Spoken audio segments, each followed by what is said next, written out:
but it's just Modi loves to do Jai Shri Ram in every political agendas और उसकी Jai Shri Ram पे ही चल रहे हैं. So I don't think so कि anybody wanted to bring भगवान राम मंदिर or whatever the fuck इसमें, but it's just people don't know कि political और education कैसे function करता है.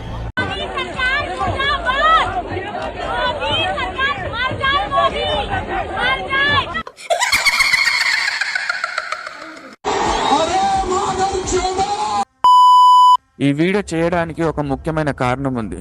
చేయవద్దు మనకి ఎందుకులే అనుకున్నా, కానీ ఈ students NEET question paper leak protest కాకుండా ఇంకా వేరే తెలియని విషయాలు కూడా మాట్లాడుతున్నారు.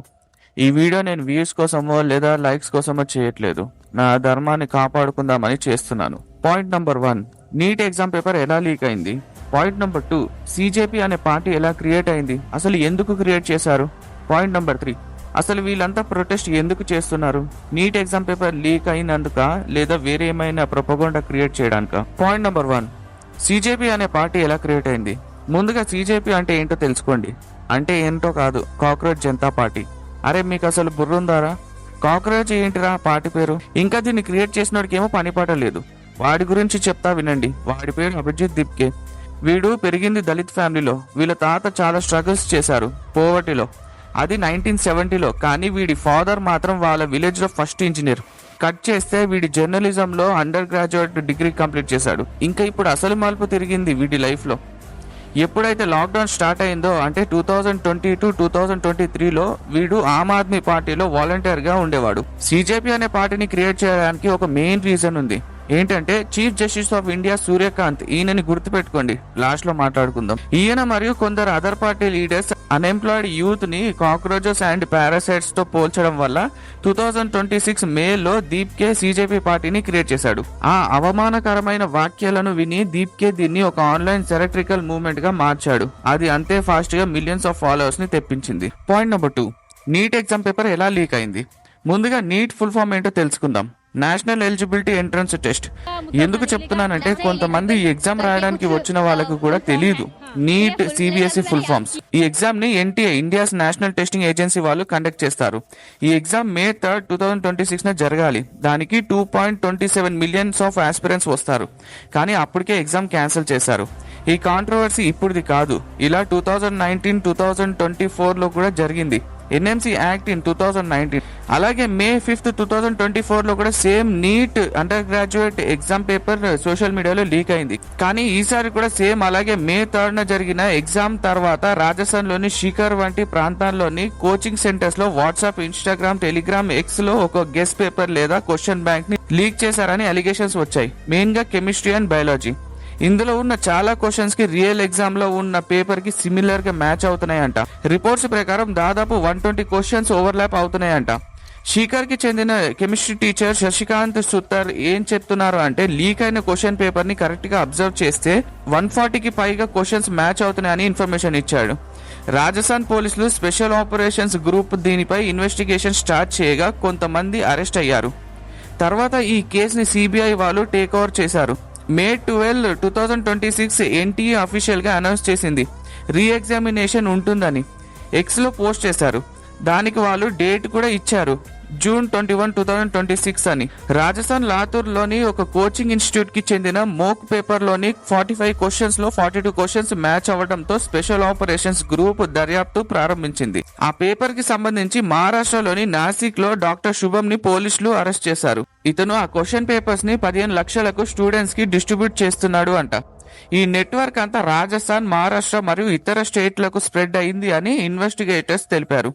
Union education minister Dharmendra Pradhan breach in the command chain జరిగిందని అంగీకరించి 2027 నుండి నీట్ ఎగ్జామ్ ను కంప్యూటర్ బేస్డ్ ఎగ్జామ్ ఫార్మాట్ గా మార్చే ప్లాన్ ని అనౌన్స్ చేశారు. సేమ్ ఎలా అయితే 2025 లీక్ కి కారణమైన సేమ్ రాకెట్ నే మళ్ళీ 2026 నీట్ అండర్ గ్రాడ్యుయేట్ పేపర్ ని లీక్ చేశారని ఇన్వెస్టిగేటర్స్ తెలిపారు. 2026 May 18న పేపర్ లీక్ కి సంబంధించి మహారాష్ట్రలోని లాతూర్ లో ఉన్న Renukai chemistry classes coaching institute owner Shivraj ని సిబిఐ అరెస్ట్ చేసింది. పాయింట్ నెంబర్ 3, అసలు వీళ్ళంతా ప్రొటెస్ట్ ఎందుకు చేస్తున్నారు. నాకు ఒక డౌట్, పోలీసులు ప్రొటెస్టర్స్ ని కొడుతున్నారని సింపతి క్రియేట్ చేస్తున్నారు. ప్రొటెస్ట్ కి పర్మిషన్ ఇచ్చారని వాళ్ళ మీద అటాక్ చేసి డెమోక్రటిక్ ని డిస్టర్బ్ చేస్తుంటే మరి వాళ్ళు కొట్టకుంటే ఏం చేయాలి అంటారు? నీట్ క్వశ్చన్ పేపర్ లీక్ అవడం చాలా తప్పు, కానీ దాని గురించి క్వశ్చన్ లేదా ప్రొటెస్ట్ చేయాలి. కానీ అలాంటి ప్రొటెస్ట్ లో ఈ వర్డ్స్ ఏంటి, ఈ పనులేంటి? We will finish parliament. We will beat the prime minister. Azadi Azadi. Sita ka pati. Free Umar Khalid. Restore article 370.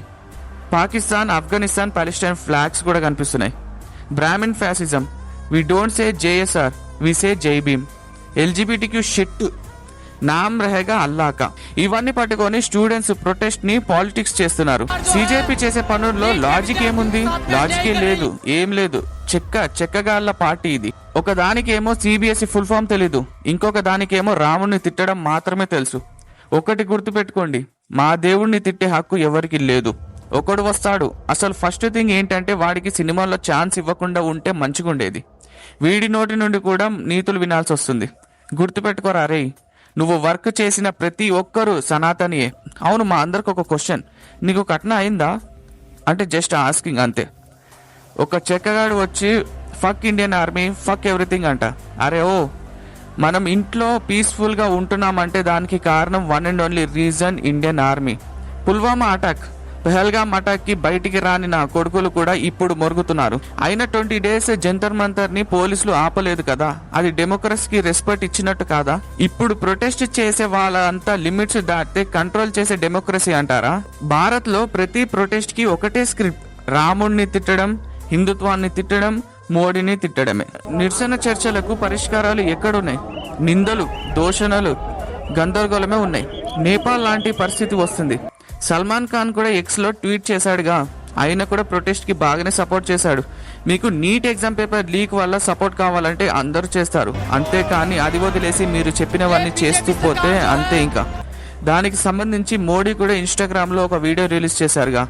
ఆయన ఏమంటున్నారంటే, విద్యార్థులకు, తల్లిదండ్రులకు ఆందోళనను ఉద్దేశించి మోడీ తన సోషల్ మీడియా ప్లాట్ఫామ్ లో ఇలా అన్నారు: ప్రభుత్వం ఈ సంక్షోభ తీవ్రతను గుర్తించిందని అన్నారు. మిత్రులారా, పేపర్ లీక్ అనేది చిన్న విషయం కాదని నాకు తెలుసు. ఇది లక్షలాది మంది విద్యార్థులకు, వారి తల్లిదండ్రులకు అపారమైన బాధను కలిగించిందని చెప్పారు. ప్రధాని మోదీ తరచుగా జాతిని ఉద్దేశించి ప్రసంగిస్తున్నప్పటికీ కొనసాగుతున్న నిరసన ఉద్యమంపై స్పందిస్తూ ఆయన ఒంటరిగా వీడియో సందేశాలు పంపడం చాలా అరుదు. ఇప్పటికైనా ఇవన్నీ స్టాప్ చేయండి, దేశం కోసం ఫైట్ చేయండి రా బాబు, బాగుపడతారు. నిజం చెప్పాలంటే ఈ జనరేషన్లో వాళ్ళని చూస్తేనే, కానీ లాస్ట్ ఎవరో ఒకరు తెలుగు యూత్ ప్రొటెస్ట్ చేయరా అని వాళ్ళకి ఇంట్రెస్ట్ లేదా ఏంటి అని అడుగుతున్నారు. ఒక్కటి గుర్తుపెట్టుకోండి, మేము ప్రొటెస్ట్ చేస్తే ఇండియన్ జియోగ్రఫీ అంతా మారిపోయిన రోజులు ఉన్నాయి, మర్చిపోతున్నారు అనుకుంటా. ఏపీ వాళ్ళు 1952లో ప్రొటెస్ట్ చేస్తే ఎంటైర్ ఇండియన్ మ్యాప్ అల్టర్ అయింది. తెలంగాణ వాళ్ళు 2014లో చేస్తే కొత్త స్టేటే ఫామ్ అయింది.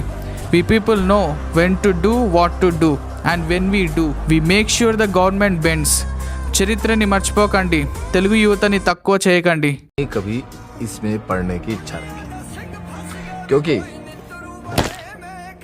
कॉकरोच कितनी भी बॉडी बना ले, जीत हमेशा जूते की होती है.